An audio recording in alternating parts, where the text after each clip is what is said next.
नमस्कार, मैं हूं नीलू। तो ईरान और इजराइल के बीच लगातार तनातनी बढ़ती चली जा रही है और इस बीच एक बड़ी खबर सामने आ रही है। इजराइल परमाणु ठिकानों पर ईरान के और ईरान इजराइल के परमाणु ठिकानों पर हमले करता है तो स्थिति बहुत गंभीर मानी जा सकती है। इजराइल ने ईरान के जिन परमाणु ठिकानों पर निशाना साधा था उसमें से एक नितांश में बताया जा रहा है कि जो परमाणु रिएक्टर प्लांट था वहां से कुछ लीकेज की खबर है। ये बहुत बड़ी खबर हो सकती है अगर इस खबर में सच्चाई है। हालांकि इस खबर की तस्दीक अब तक नहीं हो पाई है, लेकिन और अधिक जानकारी के लिए मयंक के पास चलते हैं। मयंक, क्या खबर मिल रही है? अगर कुछ ऐसी खबर है कि परमाणु जो उनका प्लांट था, जहां पर परमाणु रिएक्टर प्लांट था, वहां पर कुछ लीकेज की खबर है, और अगर ये खबर सही साबित होती है तो बहुत बड़ी खबर कही जा सकती है। ये देखिए, इस वक्त ईरान से बहुत बड़ी खबर आ रही है। ईरान ने इजराइल के ऊपर बड़ा हमला किया है और ये हमला हुआ है विज़मैन इंस्टीट्यूट ऑफ साइंस पर। इजराइल का ये बहुत बड़ा इंस्टीट्यूट है, साइंस इंस्टीट्यूट है। यहाँ पे 3000 से ज्यादा साइंटिस्ट हमेशा एक साथ काम करते हैं। यहाँ पे ईरान ने बैलिस्टिक मिसाइल से हमला किया है और ये हमला जिस जगह पे हुआ है, जिस विज़मैन इंस्टीट्यूट ऑफ साइंस पर हुआ है, यहाँ पे न्यूक्लियर रिसर्च का काम होता है। देखिए, कल हमने देखा जिस तरह से इजराइल ने ईरान के न्यूक्लियर साइट्स को निशाना बनाया, 3 से ज्यादा न्यूक्लियर प्लांट्स पे हमला हुआ, उसका बदला लेते हुए 24 घंटे के अंदर ईरान ने बैलिस्टिक मिसाइल से बड़ा हमला किया विज़मैन इंस्टीट्यूट ऑफ साइंस पर, जिसे एक तरह से टिट फॉर टैट माना जा रहा है कि आपने हमारे न्यूक्लियर साइट्स पर हमला किया, बदला लेते हुए ईरान ने जो है वो इजराइल के साइंस सेंटर्स को निशाना बनाना शुरू कर दिया है।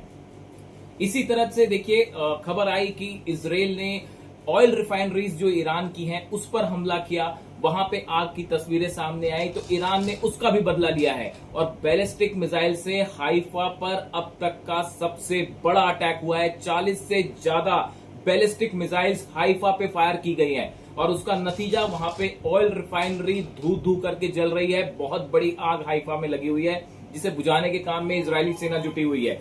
इसी तरह से आप देखें, तेल अवीव में, इल्लत में, अफालू में, रोहतोफ, बेतियाम, यहाँ पे ये सब जगह है जहां पे बहुत बड़ा नुकसान इजराइल को झेलना पड़ा है।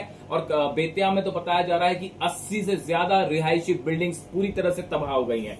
तो देखिए, जिस तरह से न्यूक्लियर साइट्स पर ईरान के हमला हुआ, ईरान ने साइंस सेंटर इजराइल पर हमला करते हुए उसे तबाह कर दिया। आपने ऑयल रिफाइनरीज पे ईरान की हमला किया, ईरान ने हमला करके इजराइल की ऑयल रिफाइनरी को हाइफा में तबाह कर दिया।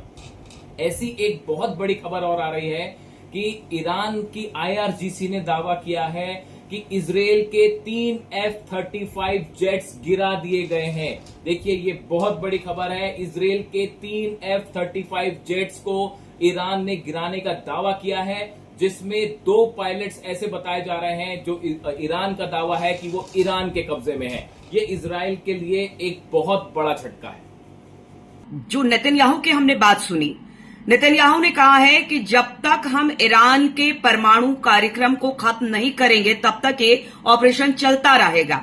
ऐसे में आप सोचिए कि अगर इजराइल परमाणु ठिकानों पर ईरान के और ईरान इजराइल के परमाणु ठिकानों पर हमले करता है तो स्थिति बहुत गंभीर मानी जा सकती है।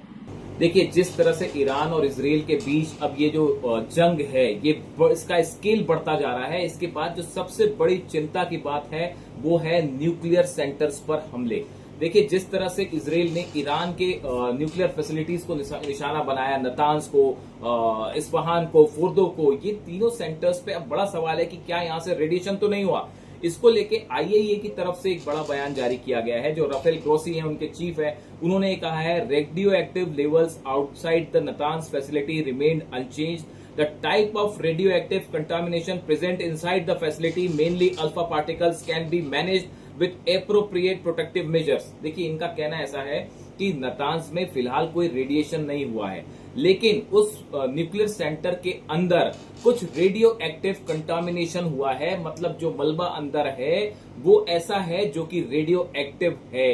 इससे बड़ा नुकसान हो सकता है, बड़ी तबाही हो सकती है। और इनकी तरफ से अपील की गई है कि न्यूक्लियर सेंटर्स पे निशाना नहीं होना चाहिए। और देखिए, ईरान के न्यूक्लियर सेंटर्स पे हमला हुआ है, उसका बदला ईरान ने लिया। जो साइंस सेंटर है इजराइल का, उसको तबाह कर दिया है। और इजराइल के भी जो न्यूक्लियर सेंटर्स हैं उनकी जानकारी ईरान के पास है। ईरान पहले ही कह चुका है कि हमारे न्यूक्लियर सेंटर्स पे आप हमला करेंगे तो आपके भी न्यूक्लियर सेंटर्स नहीं बचेंगे।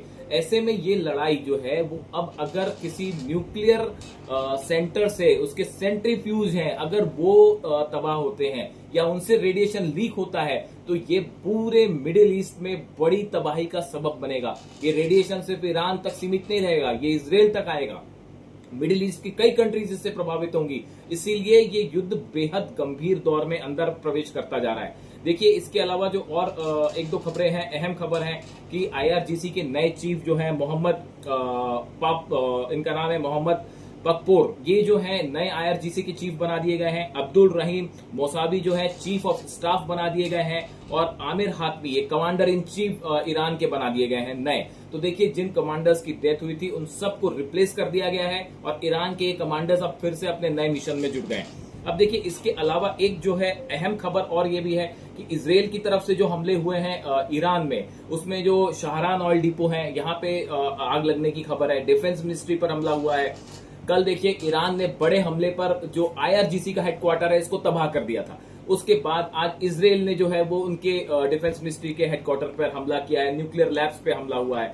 इसके साथ ही जो जैसा हमने बताया आपको कि ईरान की जो बैलिस्टिक मिसाइल्स हैं इसको रोकने में ईरान का आयरन डोम फेल हुआ है। देखिए, हम इसलिए ऐसा कह रहे हैं, पूरी तरह से सफल नहीं हो पाया। इसकी वजह यह है कि आयरन डोम अब तक उन रॉकेट्स को रोक पा रहा था जो गजा से फायर हो रही हैं, जो लेबनान से फायर हो रहे हैं, या शॉर्ट रेंज मिसाइल्स जो है वो फायर हो रही हैं। लेकिन अब जो मिसाइल इजराइल के ऊपर गिर रही हैं, फतेह-1, हमाद, खादर और खैबर शेकन, ये वो मिसाइल हैं। हज कासिम, फतेह-1, ये वो मिसाइल्स हैं जो हाइपरसोनिक मिसाइल्स हैं, क्रूज मिसाइल्स हैं, बैलिस्टिक मिसाइल्स हैं। इनको रोकने में आयरन डोम नहीं रोक पा रहा है इन सब मिसाइल्स को, ये बात साफ हो चुकी है। इसी वजह से इजराइल में इतनी बड़ी तबाही की तस्वीरें सामने आ रही हैं। कई बिल्डिंग ध्वस्त हैं, हॉस्पिटल्स में लोग भरे पड़े हैं, बहुत ज्यादा लोग घायल हुए हैं।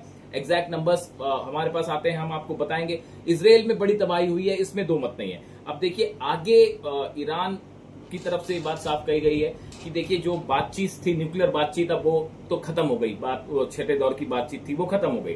अब सवाल ये है, खामेनी जो है सुप्रीम लीडर ईरान के, उनकी तरफ से साफ संदेश है कि ईरान अब रुकने वाला नहीं है, ये जंग अंत तक लड़ी जाएगी।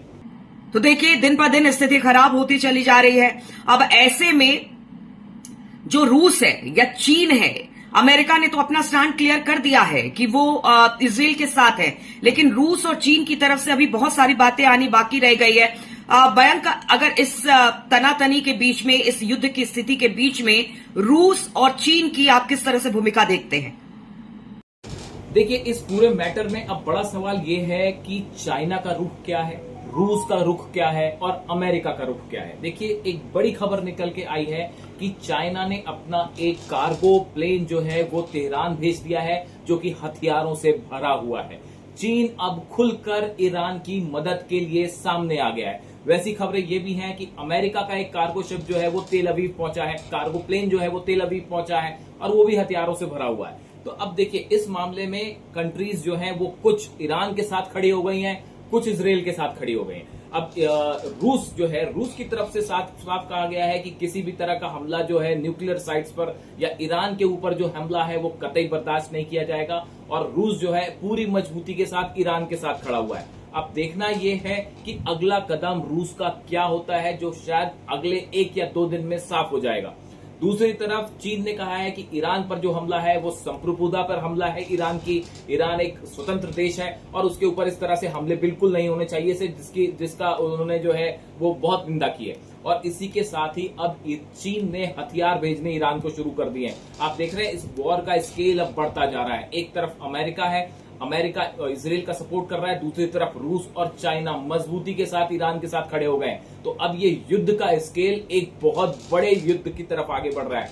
वहीं एक बड़ी खबर है, फ्रांस, जर्मनी और ब्रिटेन, इन्होंने कोशिश शुरू कर दी है कि किसी भी तरह से इस युद्ध को रोका जाए। इसके बीच में मध्यस्थता की कोशिश की है और ईरान से कहा है कि आप जो है वो हम आपसे बातचीत करने के लिए तैयार हैं। अब लेकिन सवाल ये है, क्या ईरान इनसे बातचीत करेगा? ईरान की तरफ से कहा गया है कि पहले तो इजराइल हमले रोके, उसके बाद ही किसी तरह की बातचीत पे सवाल आगे बढ़ता है। लेकिन फिलहाल जो स्थिति है वो बेहद संवेदनशील है। जिस तरह से हमले हो रहे हैं ईरान की तरफ से, इजराइल की तरफ से, उससे लगता है कि ये जंग एक बड़ा रुख ले सकती है। इससे जुड़ी जो भी अपडेट होगी हम आप तक पहुंचाएंगे। तो देखिए, लगातार एक दूसरे पर हमले इस वक्त इजराइल और ईरान कर रहा है, लेकिन इसी बीच बहुत गंभीर खबरें आ रही हैं और इसी गंभीरता को देखते हुए पूरी दुनिया में इस बात को लेकर चिंता जाहिर की जा रही है कि आखिर ये युद्ध किस दिशा में आगे बढ़ेगा। लगातार इस खबर पर हमारी नजर बनी रहेगी। आप बने रहिए हमारे साथ।